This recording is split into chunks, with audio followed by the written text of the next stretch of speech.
এই বিড়ালটি সব সাপের বাবা না, বরং দাদা ছিল। যখনই কোনো সাপ তার এলাকায় ঢুকতো, তখনই সে সঙ্গে সঙ্গে তাকে মেরে সেখানে কবর দিয়ে দিত। একদিন বিড়ালটি মজা করে সিগারেট খাচ্ছিল। তখনই তার এলাকায় একটি সাপ নিজের বাচ্চাদের নিয়ে ঘুরতে এসেছিল। বিড়াল সঙ্গে সঙ্গে দৌড়ে যায় এবং সাপটিকে মারতে শুরু করে। এটা দেখে সাপের বাচ্চারা কান্না করতে থাকে, কিন্তু তবুও বিড়ালটি সেই সাপটিকে মেরে ফেলে ও একটা গর্তে কবর দিয়ে ফেলে। সাপের বাচ্চারা তখন খুব রেগে যায়।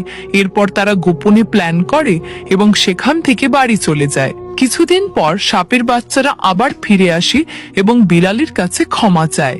বিড়াল তাদের মাফ করে দেয় ও আদর করে তাদের নিজের বাড়িতে নিয়ে যায় এবং নিজের স্ত্রীর সঙ্গেও পরিচয় করিয়ে দেয়। স্ত্রী বিড়াল তাদের খুব ভালোভাবে আদর যত্ন করে খাওয়া দাওয়া করায়।